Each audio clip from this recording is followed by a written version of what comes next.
live here on the next installment of Rule Zero, featuring your favorite squad of dudes here today.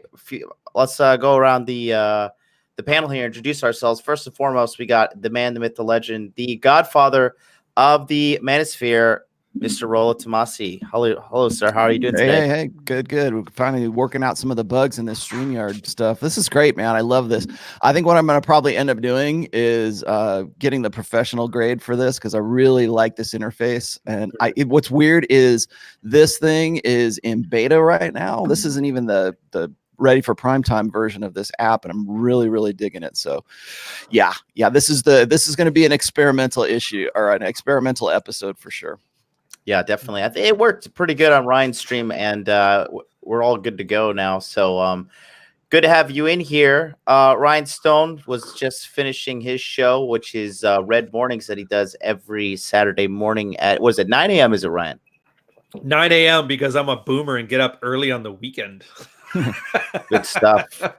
Where he was over there chatting with Carl about all things masculine. You guys are talking about ego investment today? Ego investment. It's amazing how deep that topic was. It started off as like me just saying on a flippant tweet about vetting women, and then a bunch of trads getting mad, then going into like 8 essays, and then 5 content stealers from Manosphere stealing our stuff, and now we're here. Then a 2-hour podcast navel gazing about it. It was pretty awesome. Good stuff. And then we got our number one OPSEC genius who does not dox himself.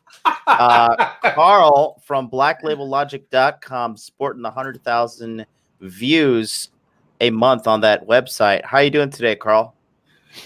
I'm good, and thank you for stealing my thunder.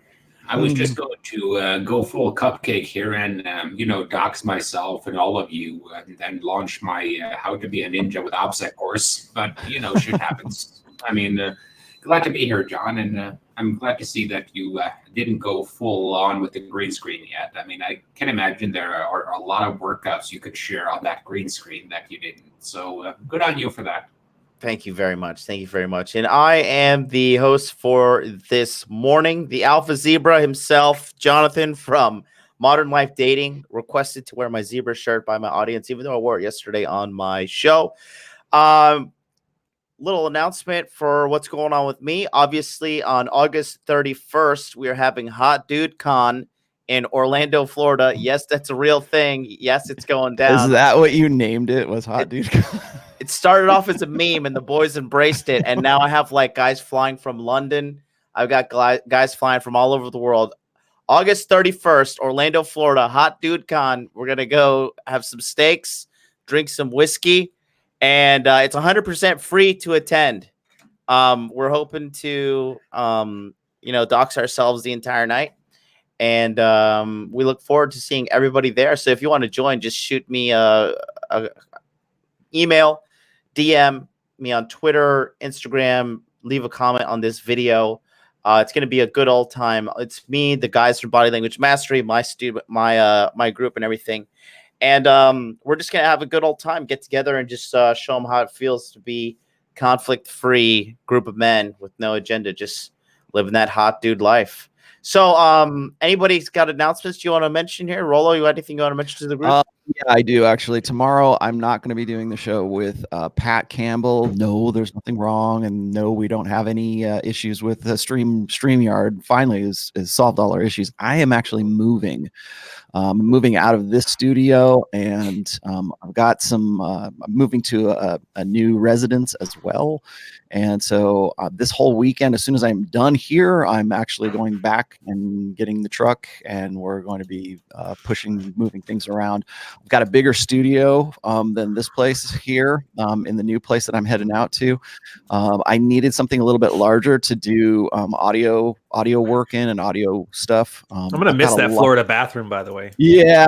Well, I'll probably still have the same background, but I needed a place where I could put where I could do live audio, where I could put my amps and I could put some other stuff in there too. And then I've got a lot of stuff in the pipeline right now. Like if anybody caught my last week's video with me, or my last week's show, I mentioned that I'm going to be doing some more just straight up recorded videos, and I'm going to be getting into doing some of the, I don't want to call it remedial, but some of the basic stuff for my first book. And it's just going to be me talking about this kind of stuff. It's not going to be, won't be a chat, won't be a live stream. It'll just be recorded video, because I'm getting a little sick of seeing guys who are pretty much plagiarizing my work right now. And there's nothing I can really do about that except draw attention to it, and then just have them delete my comments. But I've been aware of these guys for a while, and all you got to do is just jump in your car and read something from the Rational Mail and pretend that it's your shit. So from their Honda Civics, I love from their Honda that's my Civics in favorite the part middle of this the stuff. night, in a parking lot somewhere, and I see more and more guys just essentially lifting my material. And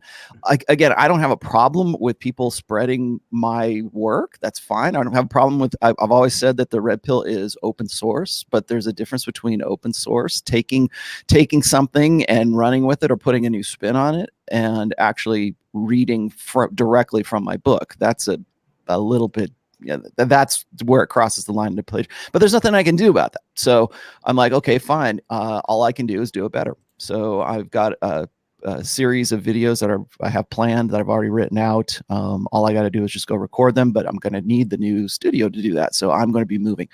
That's a really long way of saying that I'm going to be not going to have the show tomorrow, but we will pick it up next Sunday for Rational Mail 101. I am still doing Pat Campbell's show on Fridays at 9:05 Eastern on AM 1170. We're still doing that. I am still deep in. I'm actually ready to put out the first edit of book 4 right now. So the first draft is really kind of done, but this is where the real work starts. And if any of you have tried to write a book in the past, it's not writing the book, it's editing the book that takes the longest. It's coming back to it and knowing what to leave in and what to pull out. So that's where the real work gets done. So as soon as I'm done and I moved into my new place, that's going to be my highest priority right there. A few things in my personal life are changing up a little bit differently.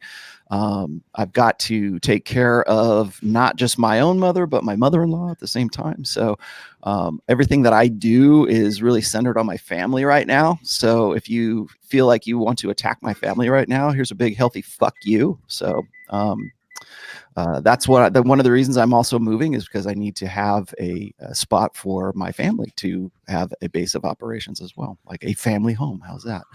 So anyways, that's what I've got going. And we'll be back on the following Sunday. So much for hijacking the Redman group and their 21 viewers right now. You got a real big plate to consume there, Rolo. I hope the best for you. Well, I mean, here's the thing. Just to clear the air a little bit. My mom has been in. I've been looking for a place for an assisted living place for my mom for a while now. She will be 80 in September. Wow. She's still in pretty good health, but she needs a skilled nursing facility. So I've got to find something like that. I have power of attorney over her now. I have decided to sell my home in Florida and sort of reel everything in and try to keep everything in one space instead of living on 2 coasts, which is what I've been doing for a while. I've got my mother-in-law to think about as well, because she is supported by myself and my wife. And so we're working on stuff like that. I mean, we're sort of consolidating everything. That's what our project is right now, is consolidating everything. And my daughter has 1 more year in college, and we've decided that it's much better to stay here in Nevada and where family is, and just sort of consolidate everything in one area. I'm moving away from my mountain hideout to a undisclosed location in the Nevada desert. So the bodies will be easy to bury. Good stuff, Rolo. Thank you so much. Ryan, what you got going on, man? Let's give us a quick rundown. Honestly, I hate giving these rundowns because it's always just a constant, steady stream of like high quality content. I'm writing the crap ton. Just go to the blog. There's always stuff going out there. Go to the Facebook group. We've gone full normie boomer. Created a Facebook group because that's where the people are, where we talk about sexual strategy. We break down others' horrible sexual strategies. And we're eventually going to convince Rollo to start coming back in there and commenting I on will. stuff. I will. It's funny. The boomerist guy in the group is the one who's like, yeah, I'm not going to touch Facebook. Hey, man, I'm Generation X. I am not a boomer. Yeah. Well, boomer's in the heart. It's in the heart. Yeah. And then on top of that, just keep on the YouTube channel. Honestly, videos every Thursday. I bounce between Red Pill Coffee and the cooking. We do Red Mornings on Saturday. We do the Rule Zero and the afterwards here. I try to get vlogs out when the time permits. As long as you stay tuned into those 3 different channels, you're going to see everything I got coming out. And if there's anything additional, just follow me on Twitter and I'll let you know. Trust me, I love running my mouth. I'll let you know. Awesome. Carl, do you want to make any announcements of what you got going on, etc.? Well, I decided to kind of train wreck my blog traffic this week by putting out a very, very deep empirical essay on the truth versus my truth. It was mostly inspired by the fact that I have way too many fucking tradcons in my feed right now, and I'm not sure how to get rid of them. So if someone knows a good tradcon exterminator, please DM me and contact information, because I really that was awesome. That was awesome. We did that live show too. If I get any more fucking scripture in my Twitter feed at this point, I'm going to have to go full Stone Cold 316 on people. I mean, there are limits within Twitter terms of service without getting banned, and I'm running out of tools real quick here. I've been insulting Jesus for weeks. I've been throwing out sun hat gods. I've been insulting personal brands. And I'm not really sure what I'm supposed to do here, short of starting lying to people like personal brands. So if you're interested, though, check out the My Truth versus The Truth essay I put out. Check out the Tailoring Game one, which is about, adapting your way of applying game to your life, to the lifestyle you actually want. And, I'm doing the show with Ryan. I'm in the Facebook group too. I mean, Ryan finally got me over my 10-year ban on being on Facebook. So at least you can give him credit for that. And the funniest thing is when I signed up for Facebook, they have this, you have to post a picture of yourself to get into the account. It actually took me a good 7 minutes to figure out how to get around that. But, it works. So that's whatever. And, other than that, I've been busy. It's hard work not to dox yourself constantly on Instagram. Oh, I saw that picture of you in the bathrobe. You had to quickly put your hand over top of the logo of the hotel. Alrighty. And I'll give you guys a rundown of things going on with me real quick. Just wrapped up Body Language Mastery Quarter 2 on August 1st. We did 3 weeks of intensive coaching, and every man in this panel here came in and gave a private coaching session to the members. Rollo, Ryan, and Carl. Carl did multiple. Carl, personally, want to thank you for that one on air, because that was a real value for the guys in the group. We determined the Quarter 3 launch dates are September 27th, September 28th, September 29th, September 30th, and October 1st. Price is now $497, and it'll go up to $697 in Quarter 4. You can sign up by going to modernlifedating.com, clicking on the Body Language Mastery tab to get into that one. Also, this last 2 weeks have been quite a whirlwind. We went from me going on a small chat on. I've been making a run on Twitch, and I went from going on one of the small channels to the largest non-gaming channel on Twitch that had like 20,000 live viewers, and then getting banned permanently from them for being too red pill, all in a course of a week and a half. We had Rollo Tomasi himself come in and give a live breakdown of what I did on these Twitch streams. I'm gonna miss it. I'm gonna miss that now. They can't stop me. I'm gonna go back to that was quality content, dude. My tinnitus was raging after those fucking shrill comments on there.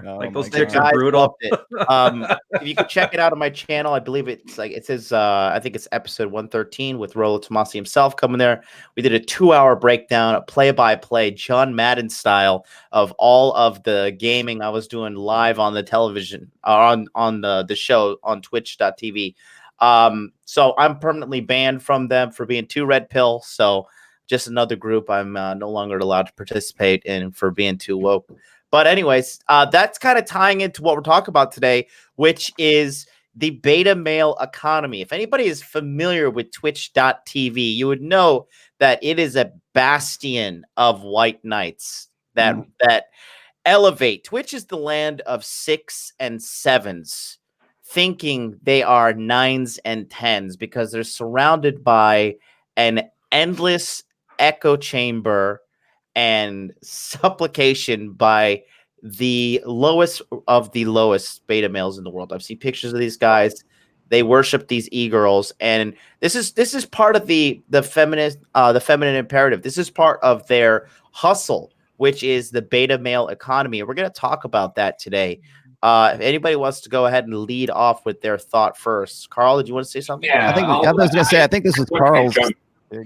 Yeah, I kind of wanted to, and I don't mean to denigrate these men, because like if your life is streaming you gaming on Twitch, you obviously have problems. Right. It's like when I read some guy's Twitter feed and I'm like, I hope he's on coke, because if he's not, he's really got a problem here.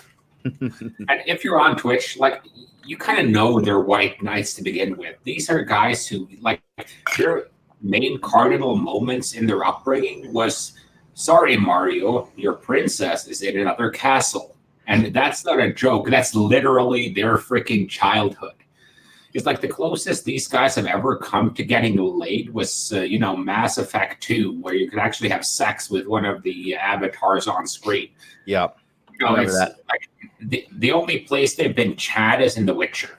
So I kind of get where those beta males are coming from. These are the guys who are buying bathwater and vaping it. Oh God! Oh God! I kind of feel sorry for these guys, and I don't hate on them because I dislike them. I hate on them because they actually need someone to slap the crap out of them, because they need to actually get out there in the world. They're guys who are completely caught up in this hobby that has rapidly become their life, and they need to actually get up, step away from the screen, and actually go out into the world and do some work there. I mean, I've been a gamer since forever. Like one of my first memories was getting a Nintendo 8-bit for Christmas and spending the whole of Christmas Day playing Duck Hunt. And by the way, if you don't want to beat the crap out of that dog, you're not a real 90s kid. But that's the whole thing. Like, gaming is a good hobby, and it should remain a hobby. But once you get addicted to it, it can cause havoc to your life. And I know that. I've been addicted to gaming myself. I was almost professional in one game that shall not be named. And I'm going to guess Eve Online. You seem like the spreadsheet guy. Eve Online. Did I figure? I called it. But the whole point of it is, like, you need to actually get out there and meet some actual girls and not keep giving these sixes your money. It's like, I watched John's streams on Twitch, and the only thing that came to mind with those girls is butter. Yeah.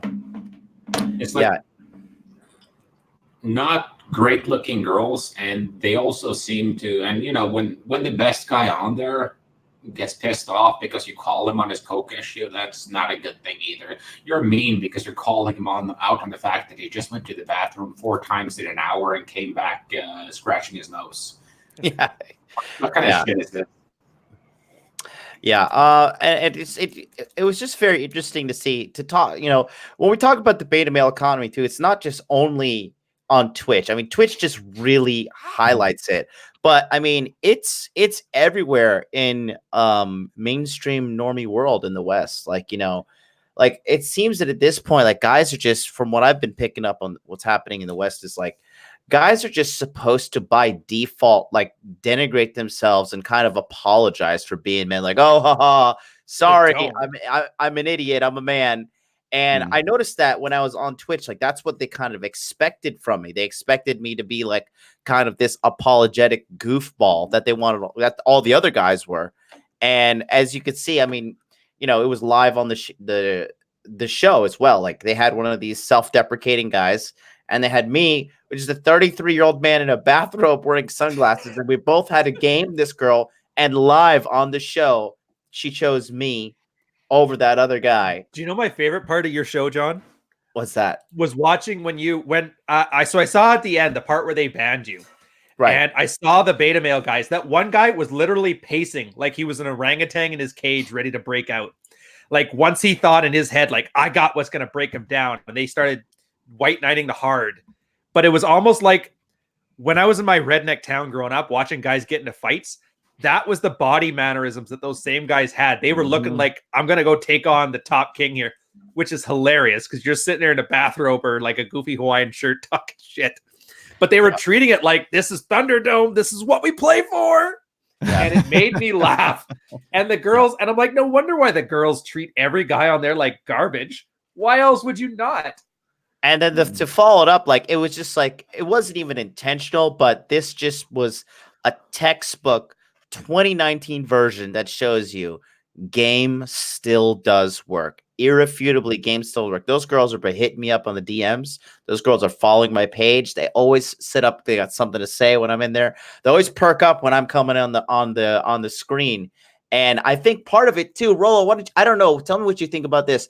I think part of it also was, I think the guys running the shows, I don't know. I don't want to say if there's a little jealousy, but I think I broke one of Robert Greene's rules, was never outshine the master. Never. Yeah, I was gonna say that the kid that runs it, the guy who wants to be like gangster, I forget the guy's name. The guy, just call him an LBG. Gone. Yeah, yeah, exactly. Yeah, Gondok. That guy.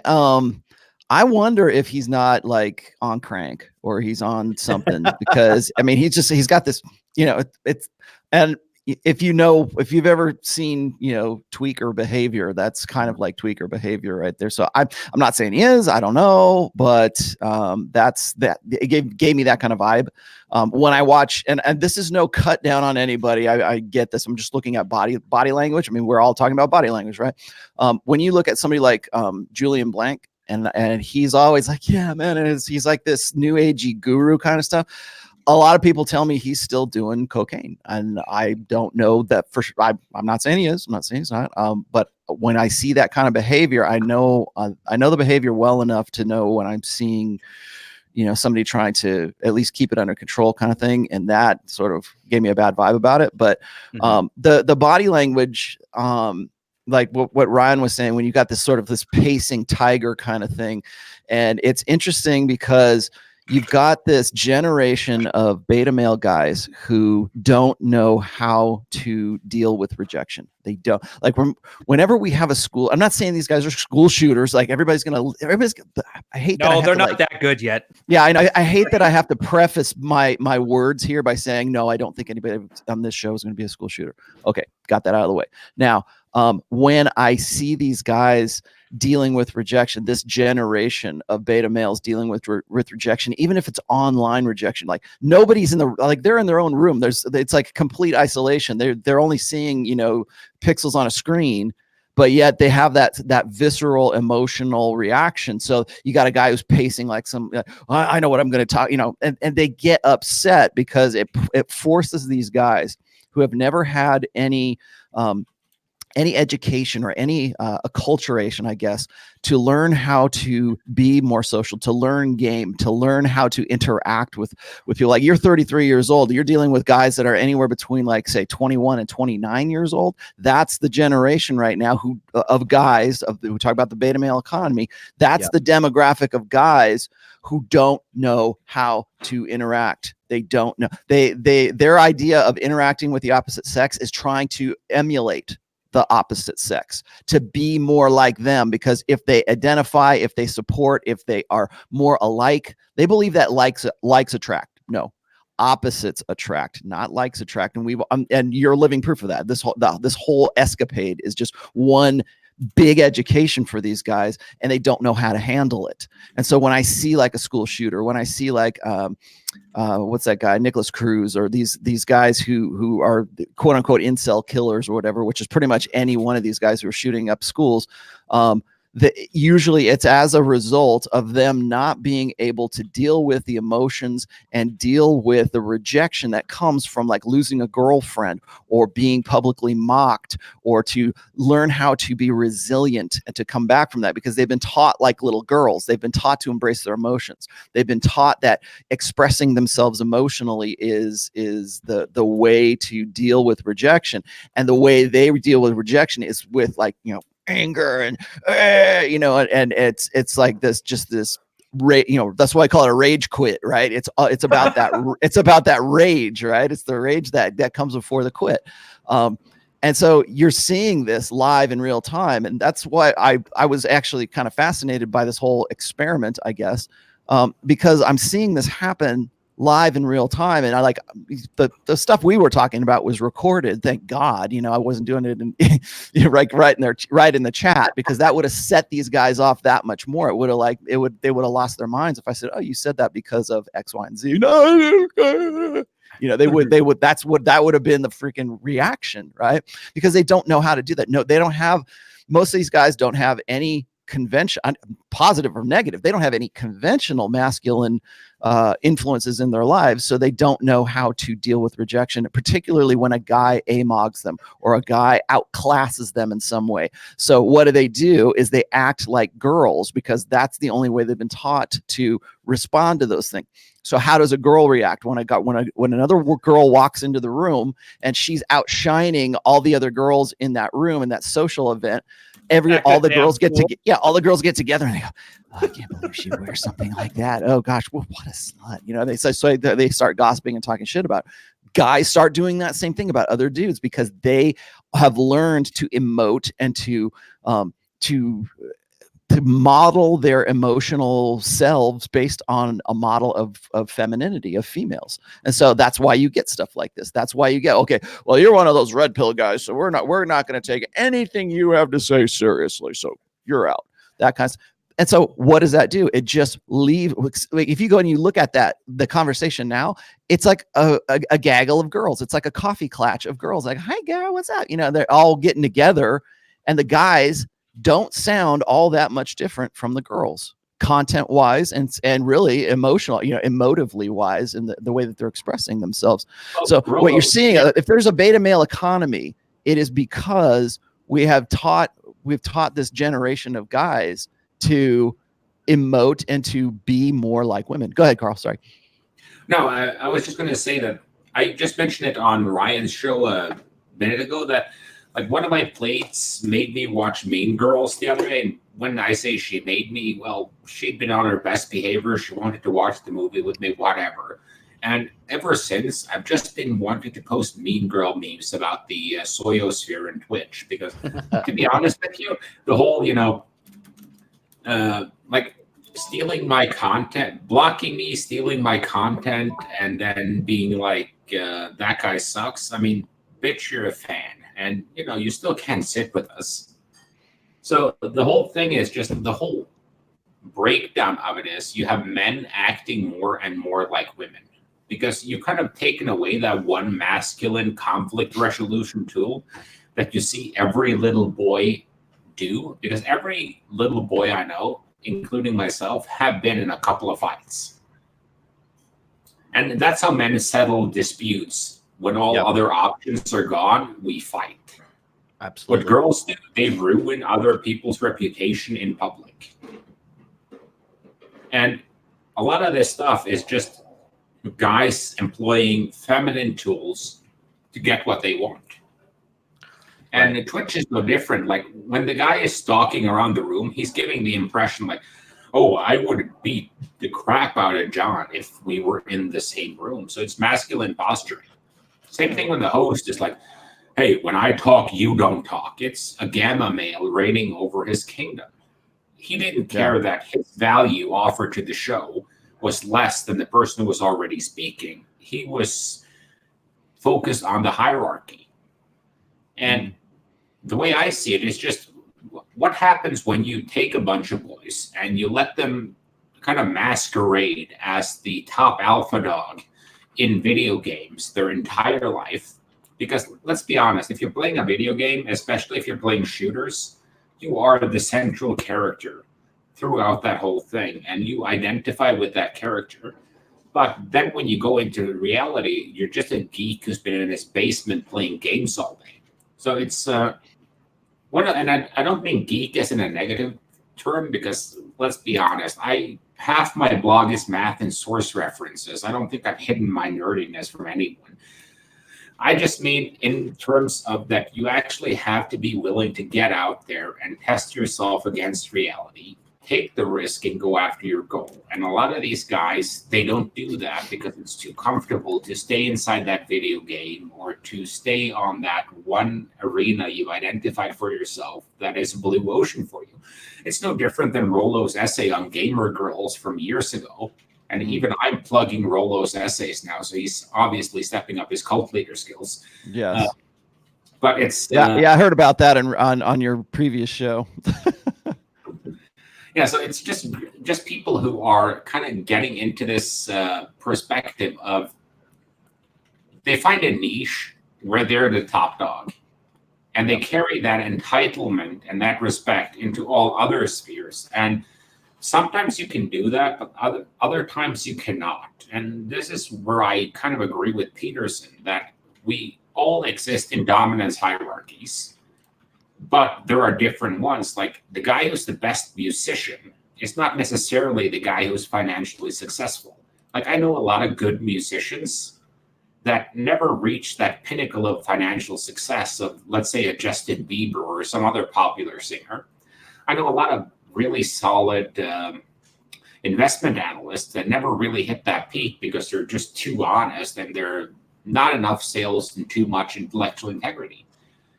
And what happens is they try to transition from one dominance hierarchy to the other. So the guy who's running the stream is trying to bang the chicks on the stream, but his Twitch value doesn't reflect his sexual market value. Right. And this is one of those things with hierarchies you have to be focusing on when you're dealing with hierarchy. Because like if you're top 1% of lifters, you get laid. Top 1% of actors, you get laid. Top 1% of investment bankers, you get laid. Top 1% of guys who play StarCraft professionally, you may get laid, but it's not going to be by the hottest chicks. So kind of focus on what hierarchies you invest in. Plus, not be 1%. Like top 30% of 3 or 4 different things is usually good enough to get a guy there without having to devote your entire life to a single endeavor.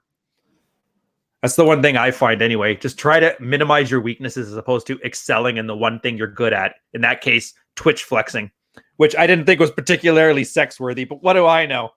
I don't know. Have you talked to him since then, John? Like, is he rolling in the poon now that he got rid of the big bad misogynist? Well, okay. So how do you think these guys handled the situation? How do you think they handled it? Dude, it was horrible. Honestly. No. I mean, like on the back end, how do you think they treated me after this whole thing? Do you think I got a follow-up? What do you think? I want to get your perception on that. I'm going to guess one of 2 things. One, and it depends on how sincere they are about their spurgouts.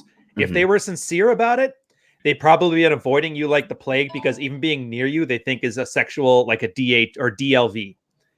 Or they were strictly using it to flex. And it's something Carl and I were talking about before. And they were just using it to market and virtue signal, in which case they come back to you and like, hey, man, it was just part of the game, and playing it off as if it's like just whatever, no big deal. Yeah, I was completely ghosted. No follow-up. I got banned from both chats. I can't type on the channel, nothing. People were asking me to come back, and so yeah, that was a legit spurg out. You got 80 Jade. Yeah, they told me straight up. They're like, people in the chat were asking for me that because you know that my handle on Twitch is Hot Dude Life. They're like, where's Hot Dude Life? Bring Hot Dude Life, which is also very important. I want to bring a point like this as well. You know, for all you guys that are wondering, like, oh, you know, when I get older, game's not going to matter, stuff like that. I used to think that when I was in my 20s too. I used to think that once I was 30, like as a man, my sexual market value would just be in the trash, and that could be that's nothing further from the truth. Dude, that is absolutely terribly wrong. If you take care of yourself heading into your 30s, your SMV is going to skyrocket. And your competition goes down. Yeah, because almost guys give up, and you keep on accumulating, experience as life goes on. But I would wager too, if you wanted to stick into the Twitch thing, what was that goofy show called? The Raj Patel LPG Gamma Show, whatever. Yeah, I don't know what it's called. The Raj Patel Show. Yeah, I bet you right now, if you started your own version of that, calling it Hot Dude Twitching or whatever the hell you want to call it.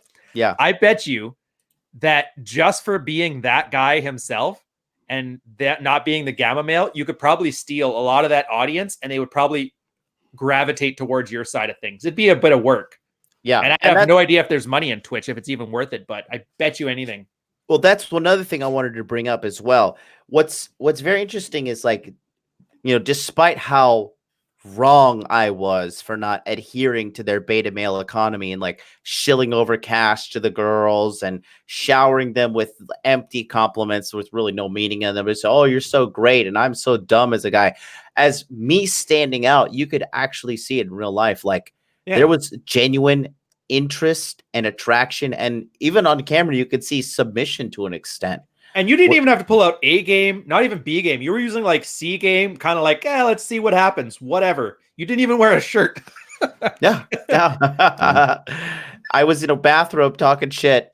But you know what it reminds me of? It reminds me of when I was raised and I was in college in my redneck town, and there was two types of guys. There was the guys who came down who had really wicked, like rice rocket cars. They were immigrants coming in, and they got all their girls, their Tommy Kyra stickers. That's such a 90s reference. But then there was these guys who are like, oh, I can't afford those like awesome cars. So what I'm going to do is I'm going to buy my Ford Focus and soup it out with a fart can.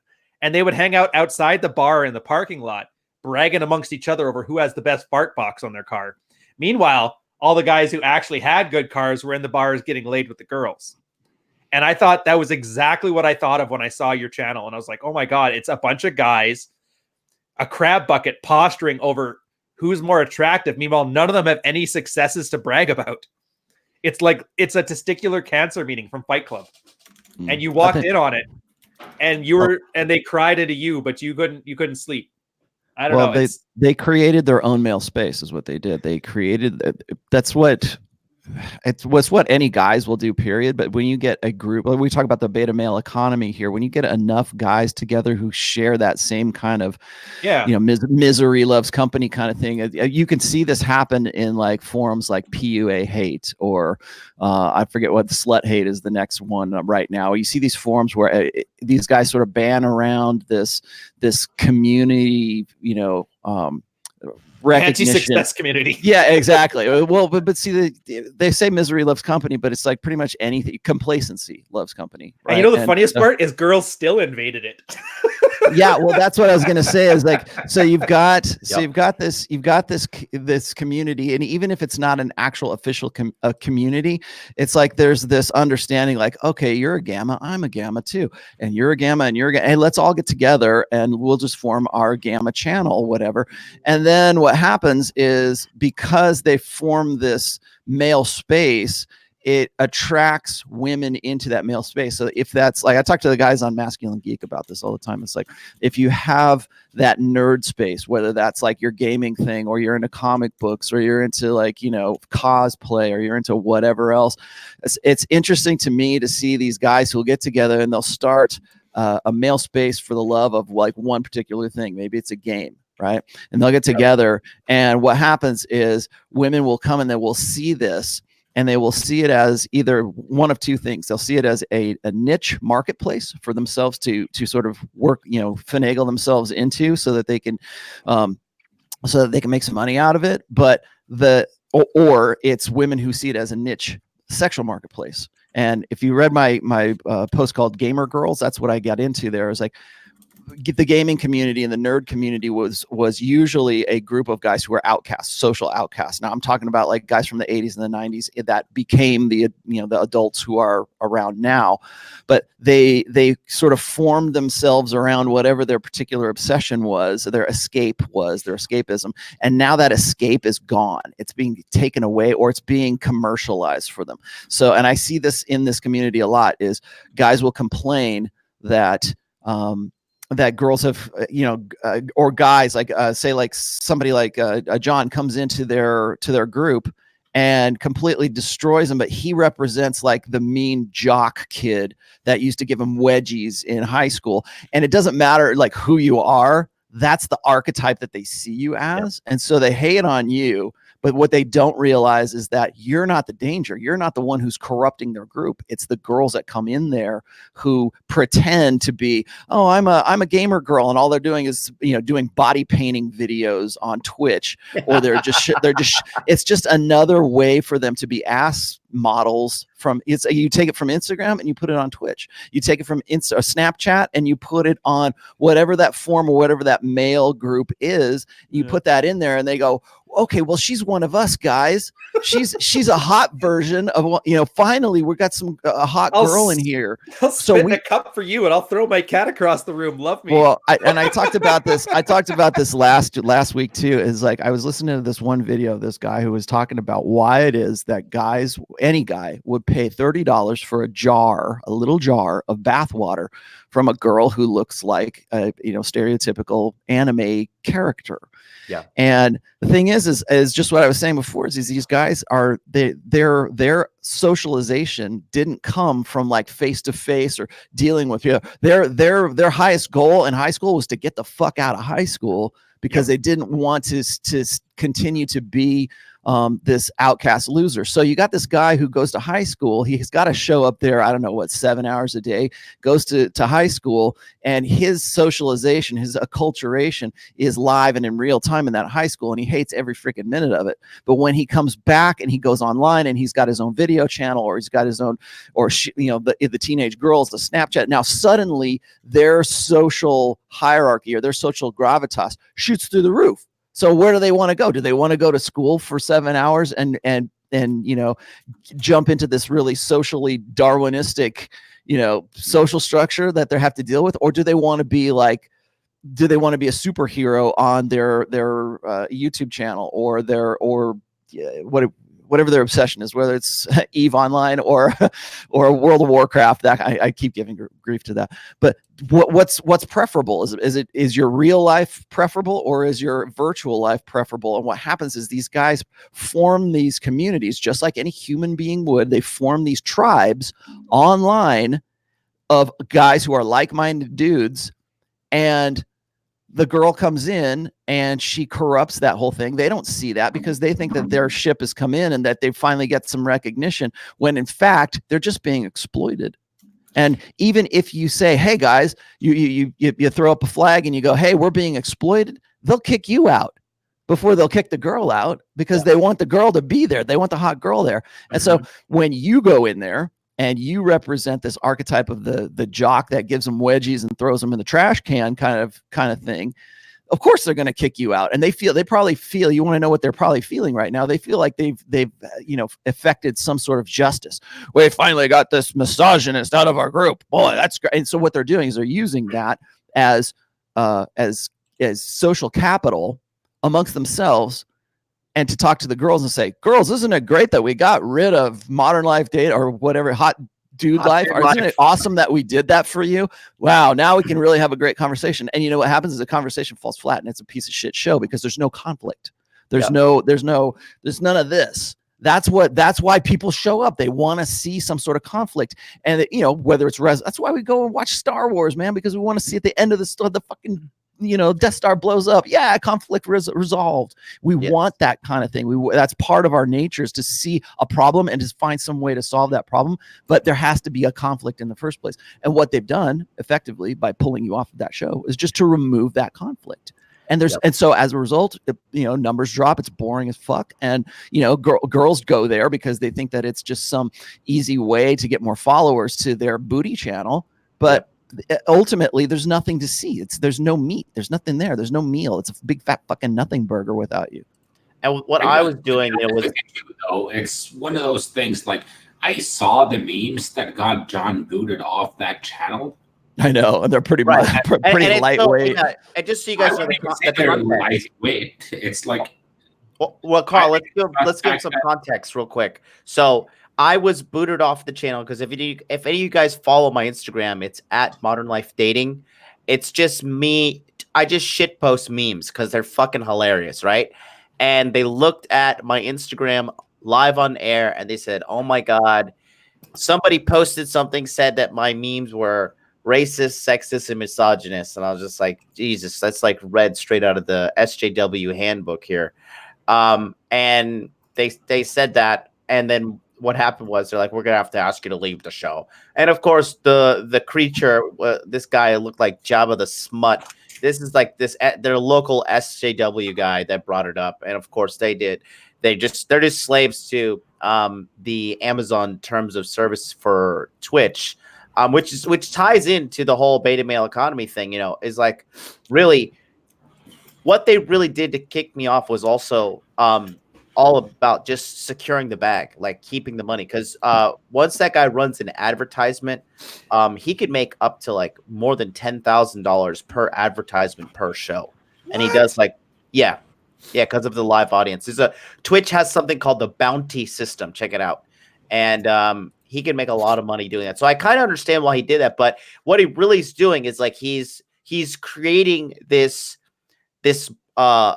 model of social hierarchy that is false, and he's reinforcing it, because how these supplicating guys work with these girls, it doesn't work like that in real life. You know, if you guys are familiar with John Zerka, how he went on that show, he was exactly the opposite. He was just like, he came in there, he was wearing a Trump shirt, he was really straight up, like pretty red pilled with them, and they had to reel him back, if you will. But the social model that they're advertising to people is the farthest thing from reality, in my personal opinion. It just doesn't work. It doesn't work at all. Dude, I might finally break into that Twitch thing. I've been trying to square that circle because of the gaming thing. Like, it's hard to tell a guy how to maintain a relationship while ignoring your wife for 5 hours streaming Minecraft, but that bounty thing looks pretty sweet. Oh yeah.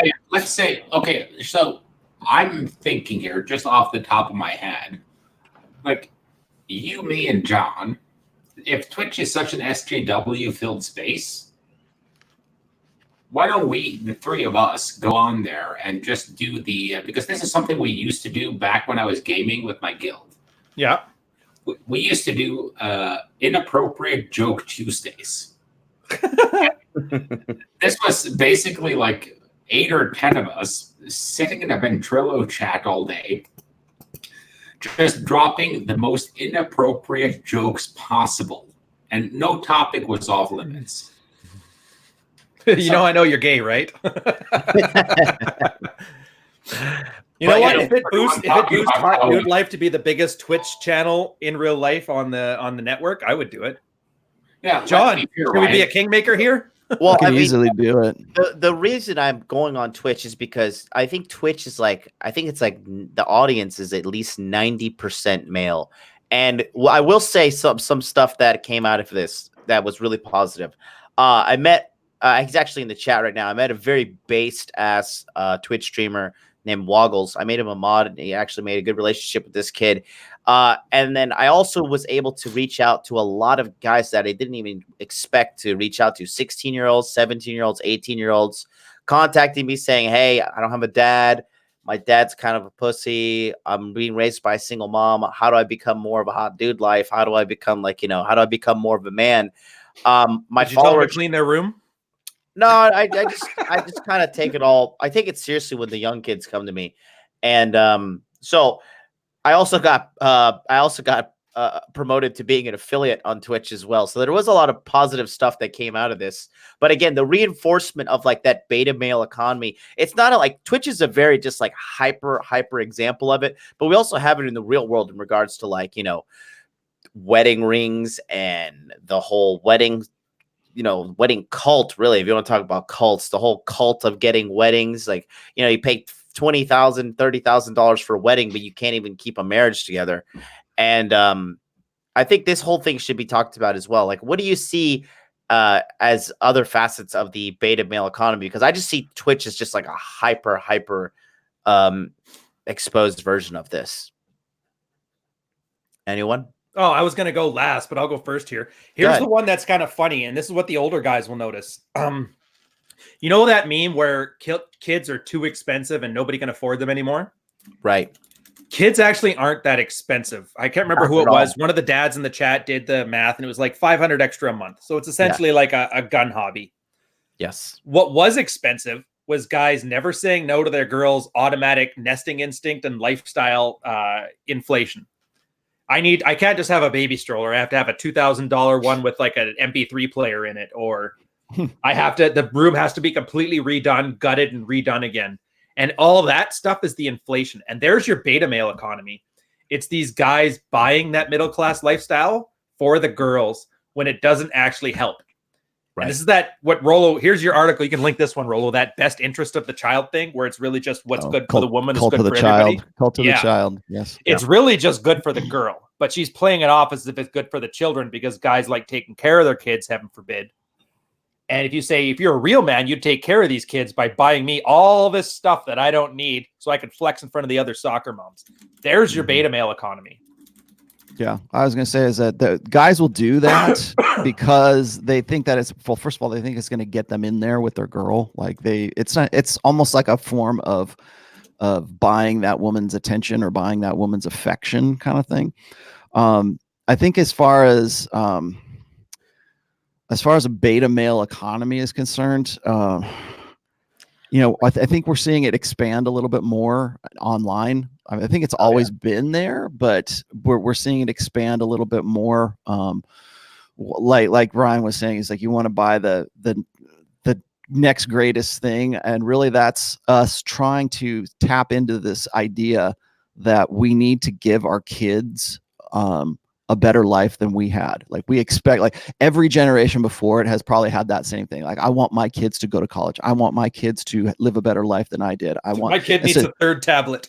Yeah, exactly. And so we don't want to deny, and this is kind of trouble because this is what has brought up the last generation, and I hope not the next generation, but it's like the tiger moms and the helicopter parents, right? They don't want to deny their kid anything. And just like Ryan was saying, then you throw into the mix that a woman can use that to her advantage. That's why we have like alimony laws, we have child support laws that are so like basically draconian because they see it as a cottage industry. All I got to do is have these kids, and then we have to do what's in the best interest of the kids. And fortunately, I'm the mom, so whatever the mom says is in the best interest of the kids, that's what's in the best interest, and you got to pay.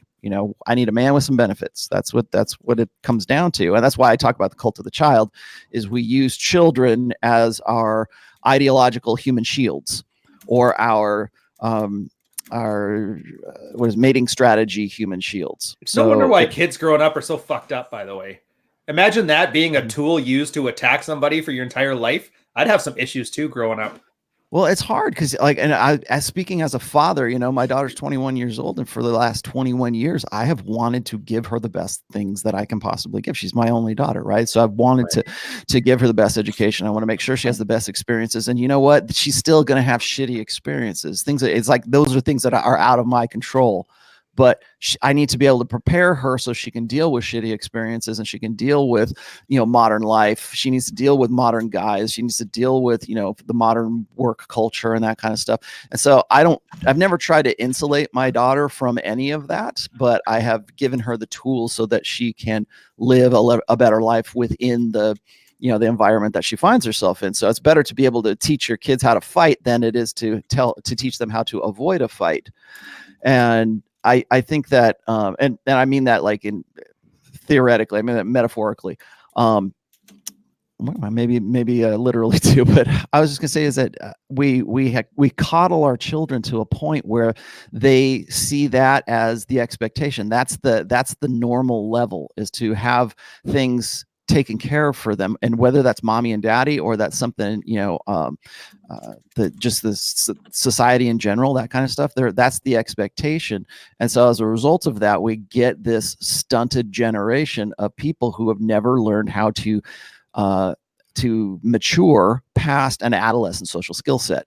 And so when I look at a guy like that. I remember that bald guy who was like 29 years old. That was on that on your show there. Joe's mad. Yeah, I was looking. Yeah, Joe's mad. That shit. And most of the guys that are on there, and I know that these guys are. It's somewhere between like say 21 and 29. Like he was 29, right? Yeah. And I look at that, and I look at how they're interacting. I'm like, this is not how an adult interacts. This is not how an adult person, and really, it's a result of having their socialization take place online. And that's what this generation is it's the beta male economy that we know of right now is the result of a generation of boys and men who never matured past an adolescent social skill set. So they're still trying to relate to women in the same way that they did when they were in high school. And the shit doesn't work. You have to mature past it. You have to have the balls to say, you know what, women aren't exactly like Disney told me they were going to be like. Yeah. Women are not women are absolutely not like the girls that you knew in high school. And so you have to deal with them in a different, and you have to give yourself permission to say, you know what, sometimes, the stuff that you learned about women back then, and I'm just picking on intersexual dynamics here. The women that, the stuff that you learned about them is actually bullshit. And you have to give yourself permission to say, this is actually bullshit. That's the toughest, like for guys who want to unplug, like guys will tell me all the time, like, oh, it's impossible to get my friends to read The Rational Male. It's impossible to get my friends to unplug, or I really want to make my best friend or my brother, particularly somebody who's in their family, I want to make them red pill aware, and they're resisting it. And they don't understand why that they're resisting it, because to you want to be this red pill evangelist all of a sudden, and you want to help these guys live a better life. Well, the biggest problem, the biggest obstacle that they have from unplugging is not giving themselves permission to think in any other way than what they've been conditioned to for a very long time, because they're afraid that if they start asking those questions, or if they start challenging their own ego investments, like you guys were talking before, if they start doing that, it means they're going to have to figure out something else for themselves. They're going to have to find a new way to exist, because when you are brought up like this last generation of men in the beta male economy, if you're brought up like these guys were, and you are conditioned by the blue pill, and you have had nothing but female teachers of every kind, not just in school, but you have had female teachers and the feminine imperative as your primary educator in your life, you aren't going to want to pull away from that, because your existence, your personality, your ego investments are something that you will never have the I keep watching Ryan over here. You will never have the opportunity to break out from, because you won't give yourself permission to do so, because doing so means you have to live in a different way. And guys don't know how to do that. They don't know how to live in a different way. So you get that guy, that bald-headed guy on there, and he's interrelating with you as the big mean, jock, but he's still. And so everything goes back to these high school archetypes. And so their adolescent social skill set goes, well, he's a big mean jock who gave me a wedgie in gym class. And this is like subconscious subroutines that are running in the guy's head, right? And so at the same time, he's trying to talk to girls as if, well, I got to respect girls, and I got to support girls. Well, if that's all you've ever lived, you're 29 years old and you still have an adolescent social skill set. Imagine trying to say, dude, read this book, check this out. You give yourself permission to live in a different manner. They don't have the thought is alien to them, first of all, but they don't have the tools to actually rebuild something different for themselves. And so that's scary. And they don't want to have anything to do with it. So how do they either go into two different ways? They go into, or they deal with it through denial, or they deal with it through anger. And you're experiencing the anger side of that. Yeah. And it's so hard too, because, that exclusively is an America thing. The whole, like I have an Irish friend over here that's I sent you guys a video of him. He's a super, super, super pimp. He was the guy kissing the 3 different girls. I don't know if you guys saw that one on the DM. The guy's an animal. But he talks about it too. He talks about, this only happens in Western countries. Like, in Russia, dude, if a girl gets out of pocket, these Russian dudes punch these girls in the face. Like, jeez. There's plenty of videos about that on YouTube. It's very hard to find quality information in regards to understanding the truth of female nature, because what's happening is all of the guys we're experiencing this shift right now where like a lot of the guys who are good at marketing and stuff and who are the first ones there, like, you know, we have Roosh, right? He was good. He was the pioneer, if you will. But we're all starting to see like this guy's losing his mind and having a breakdown and realize that he didn't really have it figured out. What's happening is all these guys that are good at marketing, that are good at promotion, that are good at creating a pseudo drama, like how he went on the Dr. Oz show when the whole thing was script, right? They have these guys that are good at promoting themselves, but the quality of the data is very poor. So that's really hard for these guys to find, you know, real life, real quality, good coaching and good life-changing information. And that's why I think slowly we're starting to see a shift, though, because, you know, we're seeing like, you know, Anthony's publicly losing his mind. It's like, I don't know, these guys like have lost all touch of reality, knowing that they don't seem to know that losing your mind on public, like on Twitter, having 3 a.m. tweet storms, like, you know, bro, you really alpha widowed Anthony. Like he's still tweeting about you. And this guy claims to be like a masculine leader. And this guy doesn't even have his finances right. He still lives with his sister. They're renting an apartment. He's 30. Like, come on, guy, which one are we going here? And I think that's why it's so hard, because there's so many charlatans out there.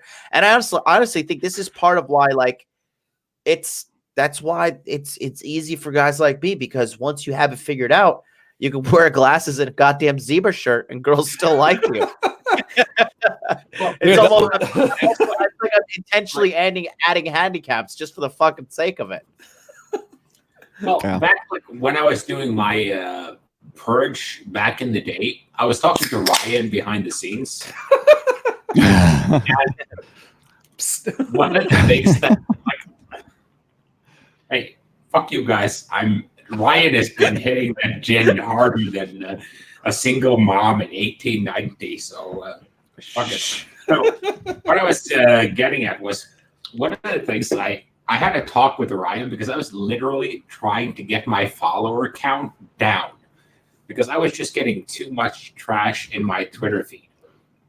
And Ryan was like, well, just start lying to people, man. Just start doing the personal brand thing where you flex, you lie, and you promise results and you sell something that's not worth the money. And I think a lot of these guys who are in that space, and they want to fix themselves, but they're not exactly sure how.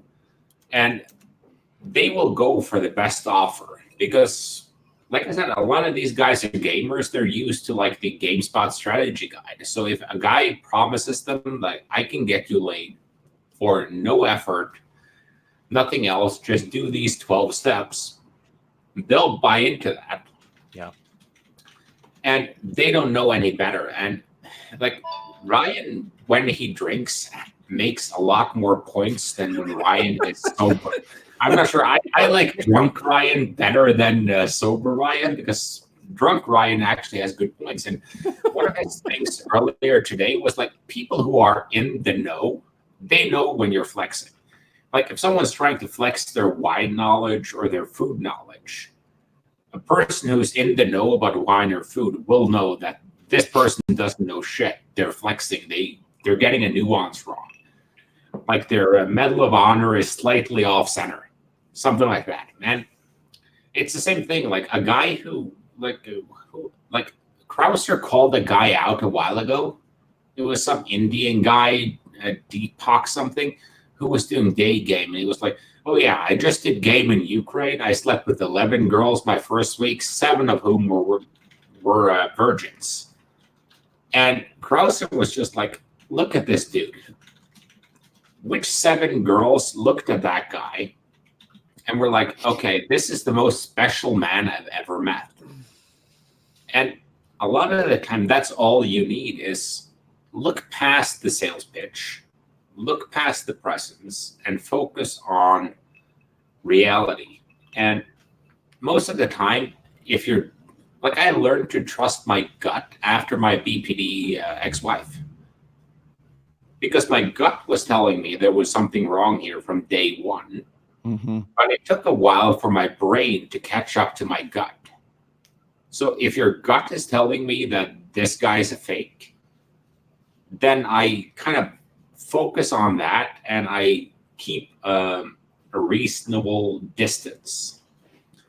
So I think that's the best advice I can give to you guys, that if something is making your gut kind of go, what the fuck, then there's a good idea for you to instinct focus on that and kind of, okay, why is my gut upsetting me right now? Why is this, what's wrong with this guy? And just focus your attention on why you're reacting poorly to this person. Like, yeah. Can I jump in real quick here?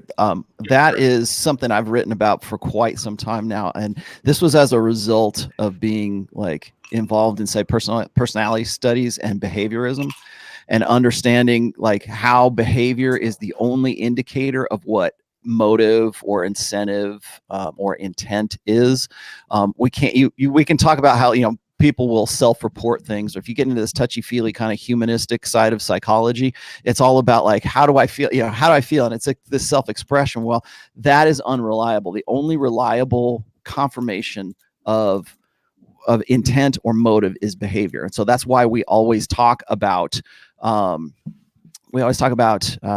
what she does. Don't listen to what she says, because what happens is our instinct understands behavior better than our rational minds understand what people are telling to us, because people can lie, people can say one thing and do another thing, and you will see what their motives are by what it is that they're doing. And so as a result, because we're supposed to be these very rational, intelligent human beings, we're supposed to rationalize away what our instincts are telling us. So I've got a post called Gut Check, and what Gut Check is it explains how instinct really works when it comes to communicating with other people. So when somebody tells you something, or when somebody is behaving in such a way, they give off external cues that your instinct picks up on. So when a guy comes up to me and he says, I think my girlfriend is cheating on me, should I go and snoop around on her Instagram? Should I go and snoop around on her text messages? I got her phone here and I know how to get into it. Should I go and do that? Should I snoop? And I'm like, well, the first thing you got to understand is why do you have that suspicion in the first place? What is it that your instinct is telling you that made you suspicious of her, in the first place? And really what will happen is most guys will put their instinct on hold. We teach ourselves that we're evolved above our instincts, and our instincts are incorrect. And in some cases they're right about that. In some cases, if you can learn to deal with things better and to put off your instinctual response, you'll have a better long-term response. But that comes at a cost. And the cost is completely and entirely ignoring your instinctual process. And so what happens is guys will rationalize away all of this. Like people say, well, when we look at a situation between a guy and a girl, or a guy and a guy, and we're looking at it from the third party, and we're seeing what's going on here, but we say, doesn't the guy know that she's cheating on him? Doesn't the guy know this? Doesn't the guy know that she's not in love with him? And we're looking at this from a rational third party, perspective. But no, he doesn't, because what he's done is he's not trusting his instinct, just like you just are naturally doing, because you have no investment in that relationship. He does. So his investment in that relationship requires him to put off his instinct, to say, you know what, not all girls are like that. She's just, she's just doing it because of X, Y, and Z. And so you make up these rationales. And so guys suddenly, beta male guys have a hamster just as bad as women have a hamster, like the rationalization hamster. Yeah, almost worse. And so what they do is they ignore their instinct. And that's the hardest thing to get guys to really pay attention to once they unplug. It's okay to go with your gut. It's okay. People say, well, you should listen to your heart. No, it's not your heart. It's your instinct. That's how you evolved. You have an instinctual awareness, and it's usually running subconsciously, and we can see things as a third party, away from this, but the guy who's involved in it doesn't, because he wants the good feelings to keep happening. He wants to ignore what's right in front of his face. And that also applies to guys dealing with other guys. So guys will say, well, you know, are you sure you want to have anything to do with this guy? Are you sure you want to go into business with this guy? Are you sure you want to do, you know, X and Y, X, Y, Z? And it doesn't even have to be somebody that you don't know. It could be somebody in your family. And well, people will tell you the same thing, and you will put off your instinct, or you'll say, oh, instinct, don't tell me that. He's not really like that. We're going to go over here and we're going to see what we can work. And then they get burned. We know. And then they get fucked, and then they go, "Oh man, I should have listened to my gut." And I think guys really need to understand that they need to listen to instinct more. Than I also say this too. Just I want to add on to your point, kind of a newer 2019 version. But I say if you do have that gut check and you need to verify it, go through her phone, go through her email, go through her social media, read it, and see if you're just paranoid or if that's a real feeling. Because honestly, that happened to me, and I found a gold mine of breakup material. And so what was that? That was confirmation of what your instinct was already telling you. Exactly. Right? Exactly. That's why I did it. And that's I hope you guys don't mind. I got a spa day coming up. So I'll end off on a positive note, because we probably sound really negative right now, and our audience deserves better. We've talked a lot of crap about guys like Roosh and Cernovich and all of the media outrage type brokers, but I will tell you right now that they are probably the greatest gift in the long term that all four of us and plenty of other guys out there could have received. 2012 was the year of the outrage broker getting eyeballs. 2019 and beyond is the year that guys who create content, have experience, and make value have learned to become better marketers through them. We're going to channel our inner Roosh minus the crazy imam thing. And I think it's going to be a much better time for everybody, consumers, producers, content creators, and just men in general. So on that note, I'm going to go get a back rub. I'll catch you guys later. See you later, but man. Sounds good. All right, man. Oh, is Carl out too? Oh, wait. No, here's Carl. Okay, so you just did it in a three-way. Do a three-way. Yeah, always trust Brian to be the guy who's going to get a hot stone massage in the middle of the fucking podcast. I mean, probably even gets one of those mud face masks. I do those too. Mm-hmm. But yeah, the insane thing with this shit is like, Rolo is sitting there in like a lumberjack shirt and a cap that says, "I'm going to go out bow hunting later."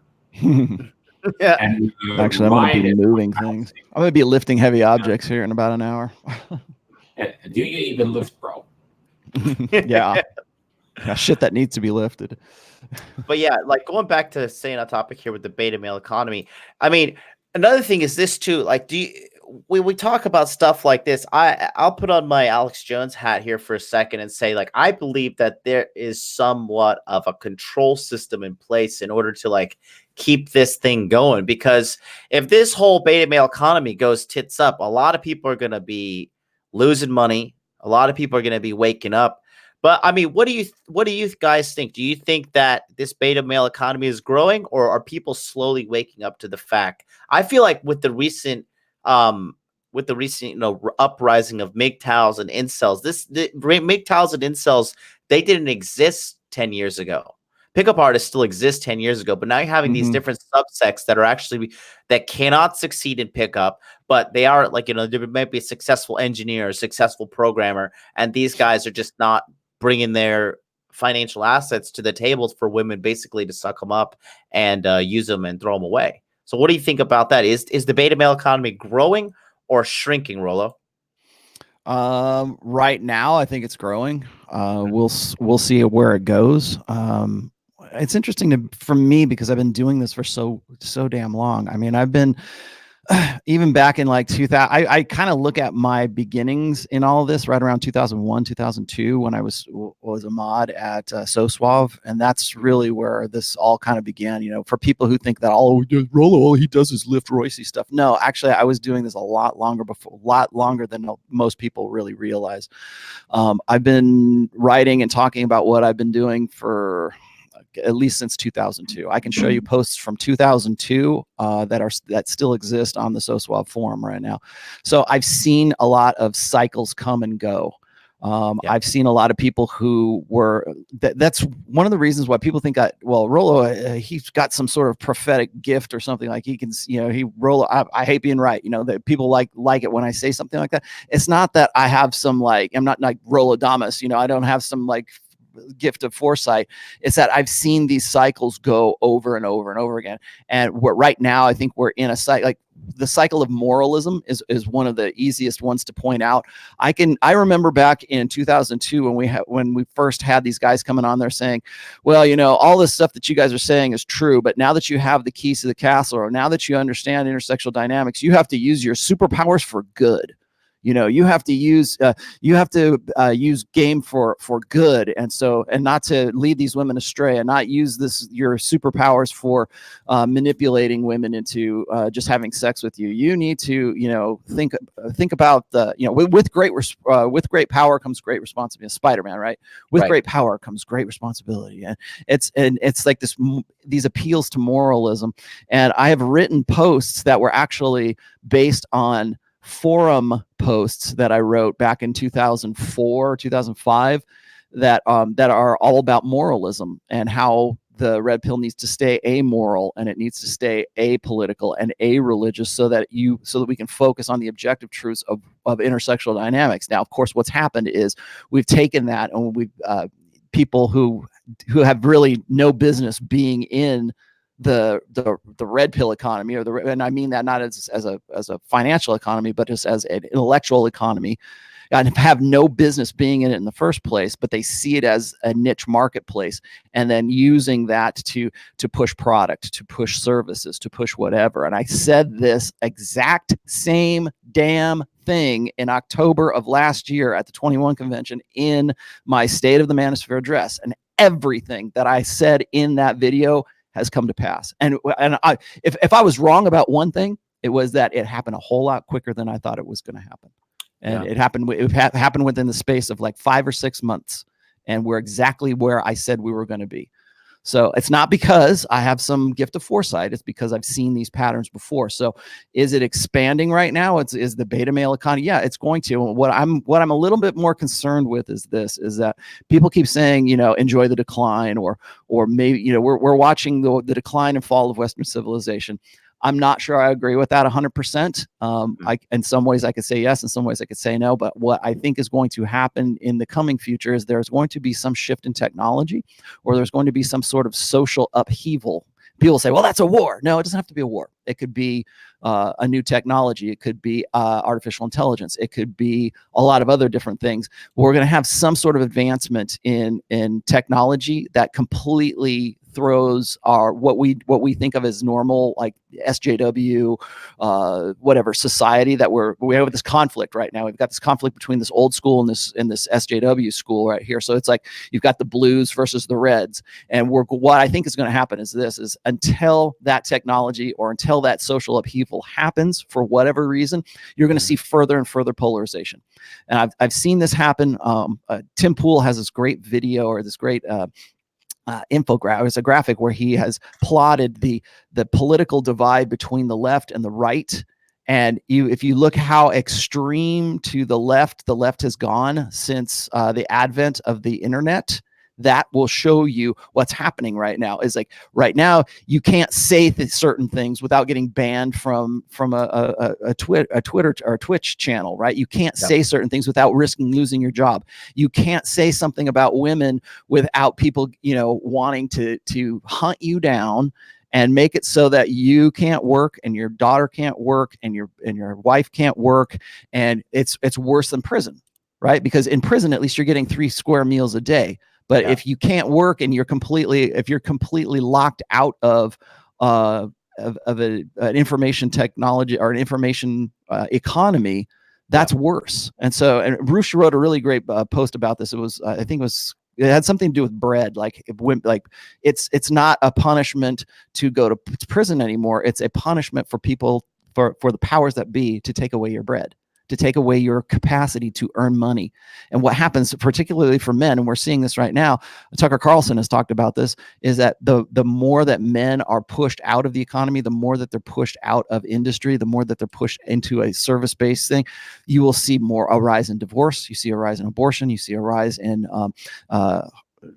family, you see single motherhood Yes. rises, all this other stuff goes along with that. So what you're seeing is that's one more aspect of this polarization. And so what's going to happen is you're going to have two separate countries. People keep saying we're in this social civil war right now, or this civil Cold War. I've called this the gender war.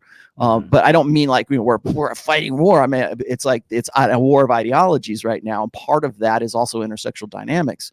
And so what's happening is you're seeing a further segregation between men and women, but between ideologies. And what's going to happen, I think, is you're going to have certain states that are going to be they're just going to be blue states, and they're just going to be red states, and you're going to have, and the people who live in the red states won't do or have anything to do with the people in the blue states, and you're going to have this segregation between ideologies.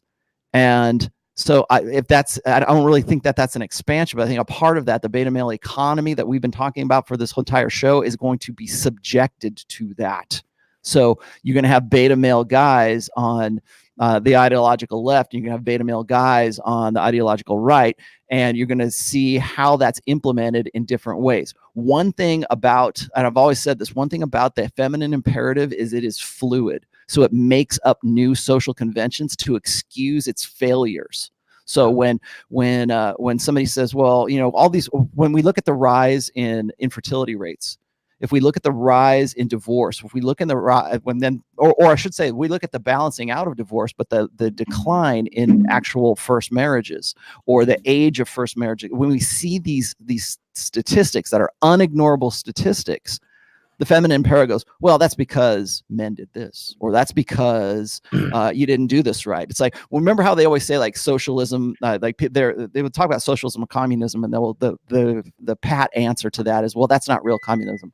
We try to, they didn't do it right. It's the same thing for feminism. Oh, you didn't do that right. You didn't, that feminism would be great if guys would just cooperate. Well, guys aren't cooperating. Why? Because they have a biological imperative. There's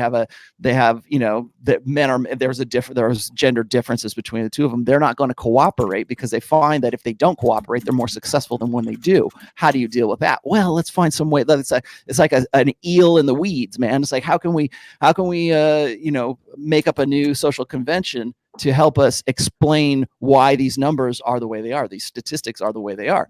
And so I think that the beta male economy that we're talking about, you're going to see a side of the beta male economy that is on the left, and that's going to be like the male feminists. Those are the guys that are going to play along with that game, and it's going to be like the guys that were on your show, right? They want to play nice. They want to play along with the feminine imperative. They want to identify with the feminine, and they buy into all this bullshit that feminism has taught them. And so as a result, they don't become men anymore. They are allies. In fact, that's what feminists call them. They don't even call them men anymore. You can't even say that. You can't even string the letters together, M-A-N, in the English language now. Mm-hmm. So instead, we call them allies. We don't call them men, because just to even say the word man is patriarchal. So that's that side. But then on the opposite side, on the red side of the thing, on the conservative, on the tradcon side of things, you're going to see the beta male economy exist in a moralistic sense. So it's like it's a means of control for guys who are lower on the SMV side of things, but the same human dynamic, the same evolutionary dynamic that works for men and women works on either side. So what are those guys going to do? What's the beta male economy going to do on the tradcon side? Well, it's going to shame guys for, well, you ruined my girl, you ruined my wife because you lived a player lifestyle. Fuck you. But still, that's what their mentality is going to be. The mentality is to keep you down. Like I have this one meme that I throw out there, and it's this guy who's being pushed to the ground by two police officers, and one is a female police officer and the other one's a male police officer. And I put feminism over the female officer, and I put tradcons over the male police officer, and the guy that's being pushed to the ground is just modern men today. Yeah. Because that's what's happening. It's like masculinity, conventional masculinity, even understanding, even talking about these things on either side is bad. So there's kind of like this, I feel like I'm in this ideological divide here because obviously the people on the left, the male feminists being on the left side of things are going to look at me and go, oh, well, he's misogynist, blah, blah, blah, blah, blah. Okay, great. The guys on the right are going to say, oh, he's a pickup artist. He's teaching. What is this about spinning plates? I can't believe it. The whole Western society is going to decline because this guy's teaching guys how to spin plates. Okay, so I'm caught in the middle of this. Yeah. Right. So I'm not an MRA. I'm not a pickup artist. I'm not a MGTOW. I'm like this guy that's trying to make sense of all of this shit that's going on and trying to help guys live better lives. But on either side of that ideological divide, they're all, let's beat up on this dude. He's an easy target. Let's hit it because beating up on me builds them up in their ego investments in those individual ideologies. Yeah, it's very similar to what happened to me on Twitch. Like they need somebody to beat up on because to kind of validate their warped existence, really. And then we got a super chat here from Christian Martin. He says, my ex left me for a guy she was with during our first breakup. He tried getting with her while we got back together and ended up accepting friendship. Eventually, she left me to be with him. Do relationships start from friendships? This girl's a real psycho, though. Nope. No, they do not. They do not start from friendships, and I don't care what any start from attraction. That's the whole thing. Like you never see a hot chick and you're like, oh yeah, I really want to be her friend. You see her ass or whatever, and you're like, oh shit, I want a piece of that. It never starts from friendship. Friendship is what beta males tell themselves that they're doing to be quote unquote good guys in their own narrative. And to kind of draw the whole red thread that Rollo and you've been on for the past 20 minutes, we're entering the narrative economy. And that's what Trump realized. That's what Mike Cernovich realized. And that's what Roosh realized is it's not about the facts anymore. It's about what narrative you can spin around 80% of the facts, ignoring the last 20% and make yourself look as palatable as possible. And this is basically marketing more than anything. It's, okay, we'll ignore these inconvenient truths over here. We'll embrace 20% more facts than our counterparts. And we'll spin those in a good way to make you follow us as more truthful than the other party. And like, it's one of the funnier things with my Twitter feed. It's the way I lose followers. It's either being too much of a liar or too much of a truth teller. You never lose followers by being in the middle of that. So I just think it's poor marketing and a narrative to be like, oh, well, she's my best friend. No, the truth is, you wanted her naked and you wanted to fuck the crap out of her. That's the truth of it. But you have to spin it as something more noble. It's the same thing like with girls with the Tinder profile. If we get together, we're not telling anyone we met on Tinder. And all narrative control and all spin. And I freaking hate it. Because a narrative to me can also be a rationalization. And a lot of the time when people rationalize things, it's not good for them. Like, let's take a guy who's married 3 times, has 2 kids by each wife, and he's now divorced. Okay, he's either the alpha guy who got 2 kids by each woman, or he's the beta guy who's now supporting 3 other women getting banged out by another guy, and he's paying for their lifestyle. What is he? Is he alpha fucks, or is he the decentralized new version of beta bucks? And I'm still not landed on that concept. So it's hard to tell, because once you get to that point where you have like a couple of ex-wives, you have kids with each one, you're supporting a couple of ex-wives and a new girlfriend, What are you? Are you the alpha male or are you the beta male? Rolo, do you have a point on that one? Well, I think what it comes down to is like, what are you going to, what are you going to define yourself as? Like guys who are the stepfathers, they think that they're the guy that stepped up, right? Because they've been pat on the back for so long, that if they stepped in and they became the guy that the other guy would never be. And a lot of people get really upset with me for pointing this out, but if you are taking care of another man's child, you are technically a cuckold.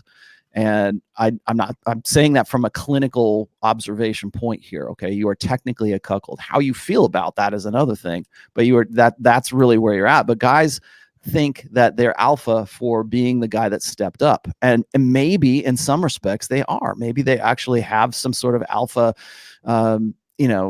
presence to themselves, where they say, you know what, these kids need a father. I'm going to step up and I'm going to do that. And so, like I said, alpha is a mindset. It's not a demographic, but you are still being cuckolded. You are still completing the mating strategies of a man and a woman that you had no actual say in whether or not that child was going to be born.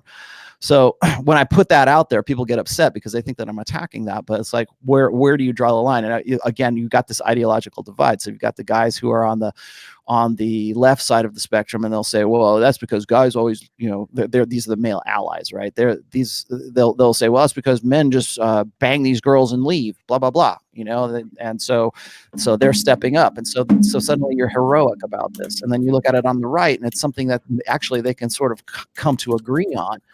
But what are they agreeing on? They're agreeing on the fact that we should prioritize women's mating strategy above men's mating strategy. Men's mating strategy is about paternity. It's about knowing paternity. It's about passing on your genetic legacy. And yes, it's about raising your own children. But the male sexual strategy is unlimited access to unlimited sexuality. And so when you see a girl in a club, you're not thinking, gosh, I'd really like to have babies with her.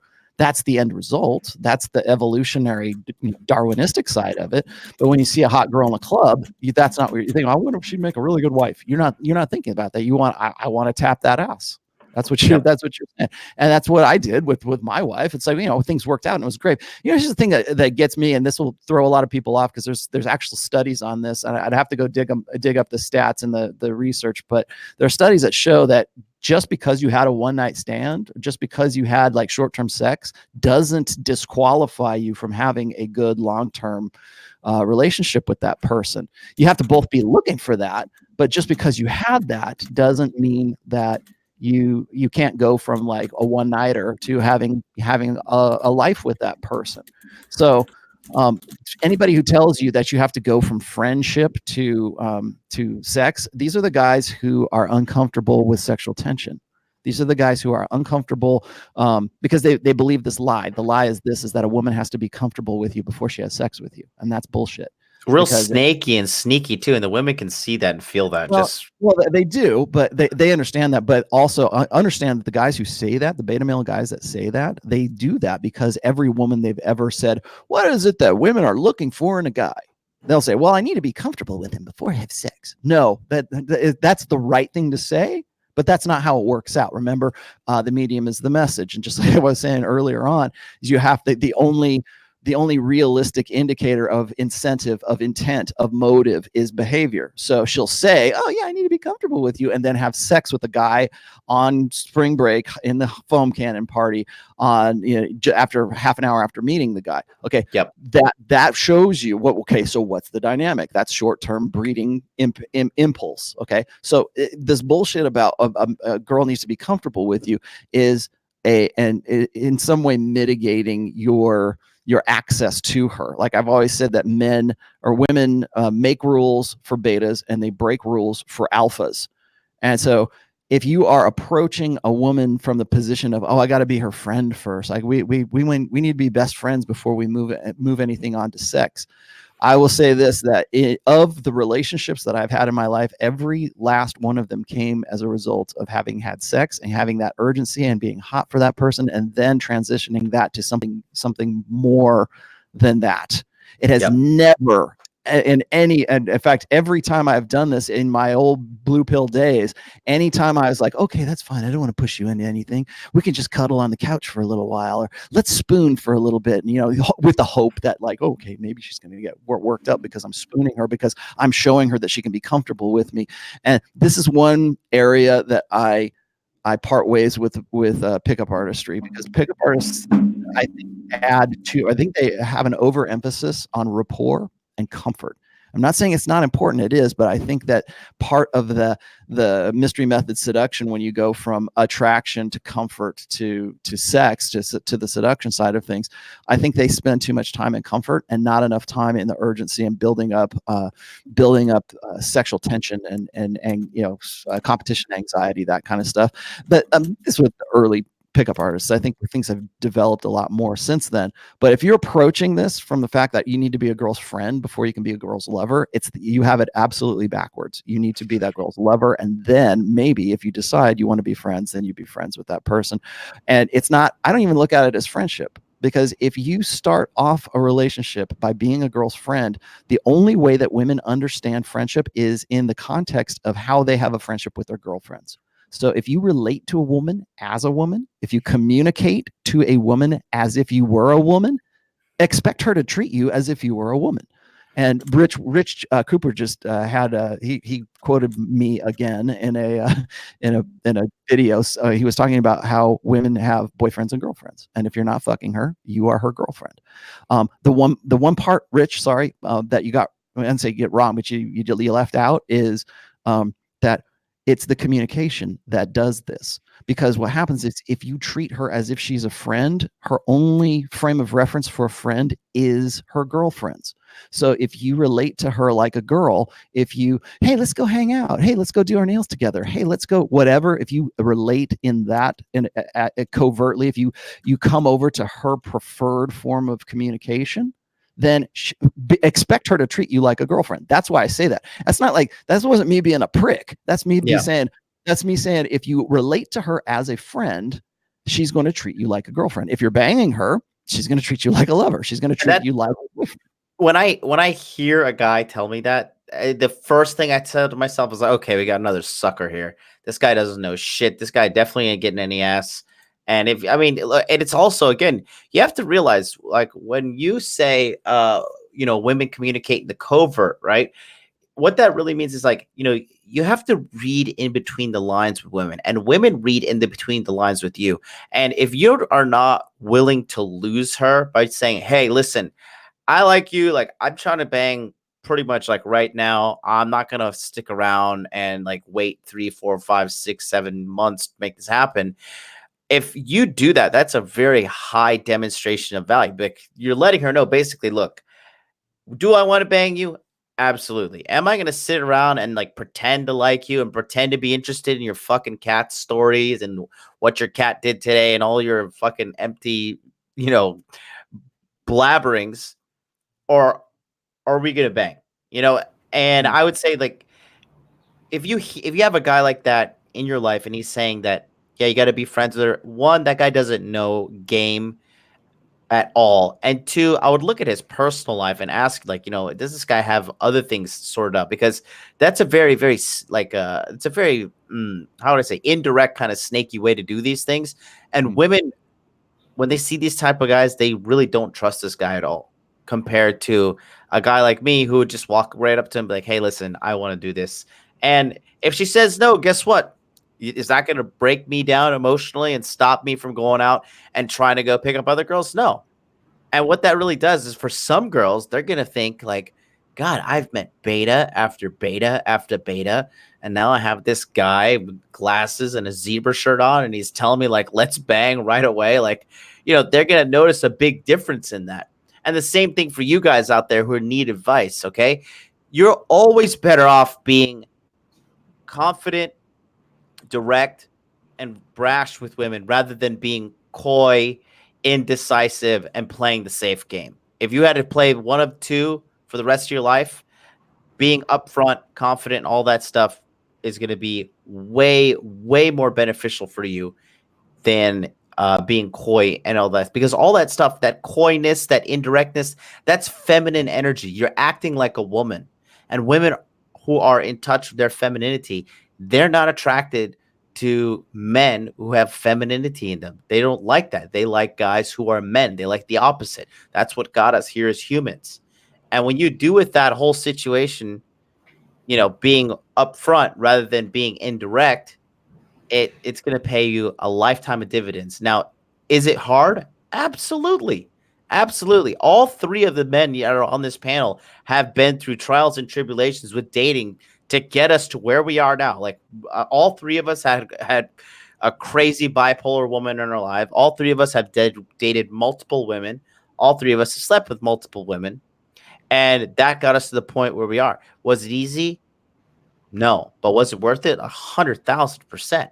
And that's how we're able to sniff out bullshit. That's why if a guy tells me right after, oh, you got to be friends with a girl, I know without a shadow of a doubt that this guy has no idea what he's talking about. Carl, I wanted to add something to this, because like Rollo had his big tiff with the mystery method days. Mm-hmm. My main thing is with LMR and the extreme emphasis on last minute resistance. Mm-hmm. Like, I've hardly ever had to deal with serious LMR. And I think the whole thing is, if you bring a girl home who's like, she's lukewarm about you, she might be 50% there, but she's not full over on you, then you get a lot of LMR. If you put up a fake persona, she's going to congruence test the crap out of you. And a lot of what shit testing is congruence testing. Is this guy what he's telling me he is? So for me, the whole reason why you want to be genuine and be honest about everything is you get a lot less shit tests that way. And the reason why you want to filter a lot more is that if you get a girl back to your place and she'll make out with you, but she won't do anything beyond that, then that's a sign she doesn't really have that urgency in wanting to sleep with you. She's seeing you as somewhat of a beta male. Mm-hmm.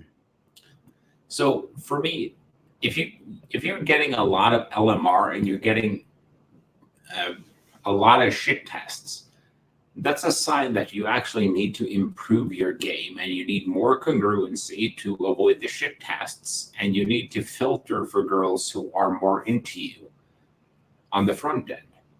Because I've never been an advocate of working through last minute resistance, because that's the best way to get one of those, yeah, I banged him last night, but now I regret it, so I'll go to the police and file an accusation type situations. So if you're getting a lot of LMR, I don't think you're building enough attraction right off the bat. And I think that's a lot of the beta male problem, because they build a lot of comfort. They build a lot of rapport. They don't build a lot of attraction. And that's why I like that definition that an alpha is a guy who has a lot of traits that builds attraction in women. And a beta has a lot of traits that build comfort in women. So the beta guy, who's, to be honest, most of the guys who are coming here, needs to learn how to build attraction. He doesn't need to empathize with the woman. He doesn't need to be nice to her. He needs to learn how to turn her on.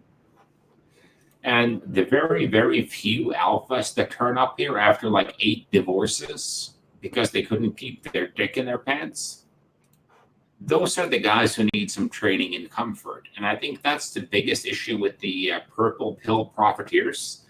They're basically telling guys who have a problem with creating too much comfort to build more comfort and more rapport, instead of telling them to build more attraction.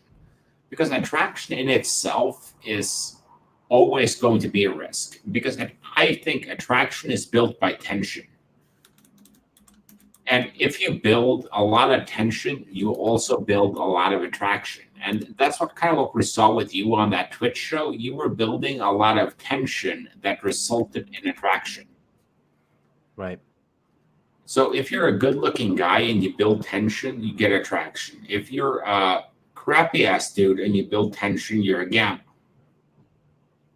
But building tension is kind of the core of everything we do here. Like whenever you touch a girl on a date and you kino escalate, you're building tension. When you try to bounce a girl, you're building tension. And women love that push-pull type thing where you're building tension, you're releasing a little bit, then you're building more and you're releasing a little bit. They love to be on that hot and cold thing. Like Katy Perry even put that crap in a song. So if you want to get rid of the beta male economy, you just want guys who are comfortable with tension, who are stoic in the face of tension. And once you get there, everything else will sort itself out, from my perspective anyway. Yeah, I think someone else in the chat's mentioned that, one thing I noticed that's happening in the States is that it's just the nonstop pedestaling of women, like whatever they fucking do. Like a chick literally like ripped down a poster of Donald Trump and shat on it in the streets, and people were applauding her. Like in any other civilized nation, she would be taken to the mental asylum after the jail and punished for her behavior. So I think, yeah, that like something needs to happen in regards to, we just need to, there's a lot of systems in place that are keeping this beta male economy, and it's a tricky thing to kind of repair here. But I think like it's not necessarily changing a system, but it's getting into the minds and like spreading truth through, like what we do, but we have to do it on a larger level. We have to do it on a larger scale because deception and lies are spread at a way faster rate and are fucking up families, ruining women's lives and men's lives as well. Just due to like, the media's reach, the government's reach, and all these things. And yeah, I don't have a solution for it, but it's a tricky one. And I think that, I don't know. I don't know where. I definitely know it's there. I definitely know I'm not part of that damn beta male economy. And for you guys are out there, if you're watching this, you're probably not as well. Definitely, if you're ever put in this position, do we need to supplicate to woman and or do something? When we talked about gut check, like, when we talk about shit tests and gut check, those are kind of tied together as well. If you ever have to do something that you feel just like you have to force yourself to do it in regards to passing a shit test, or like if a girl asks you to do something, you really don't want to do it, but you do it anyways, and then she doesn't end up sleeping with you, that should be like kind of confirmation of like, trust your gut in that situation. Don't do what you feel was the thing you shouldn't have done, and start using that in regards to like knowing if you're participating in this beta male economy or if you're not. Because at the end of the day, you want you want women who want you for you, not what necessarily you bring to the table financially. That would be a good indicator of choosing a good LTR. It has been one hell of a show so far. Beta male economy. I mean, again, if you guys want to check it out, what we're talking about, we referenced a lot of stuff on Twitch. It's episode 108. Click that subscribe button. Subscribe to my channel here. You can see that Rollo Tomasi, the man to my right on the screen here. And I did a play-by-play John Madden style breakdown of every interaction of me just schooling the normies on Twitch. And it was just one hell of a good old time. I guess let's wrap it up here. It's been a wonderful episode. Any closing words or closing statements from either of you gentlemen? I am going to be on Into the Gap here in about 25 minutes. I just posted the link on my Twitter, so if you guys want to catch me live, it is an AM radio station out of Chicago. It should be about it's going to be at least a 30-minute interview. It might be an hour interview, but check that out. You can also listen live at their live link. If you don't have the radio, if you're not into AM radio, you can pick it up on their website, and I put that link there. So check me out here in about 20 minutes. Carl? Oh, I had to unmute myself. Well, if you really want to get bored to death today, and I hope you really don't, I hope you're going out later today and you want to get in a good mood. But if you don't, check out my post on my truth versus the truth. It's a very in-depth post that deals with empiricism versus interpretivism. But I like to think it's a good post. It's one of those I'm compelled to write, but I know it will completely trash my view ratings for that week because, most guys don't want to pop in and read something about empiricism. But check that out. The show I did with Ryan earlier today, when Ryan was hammering his fourth gin tonic by the first hour, also good checking out. Red Mornings. And other than that, have a good day, guys. I hope all of you go out and get laid and ruin some high-quality women that smell good. As for me, I'll be here on my show Monday to Friday, 9 a.m.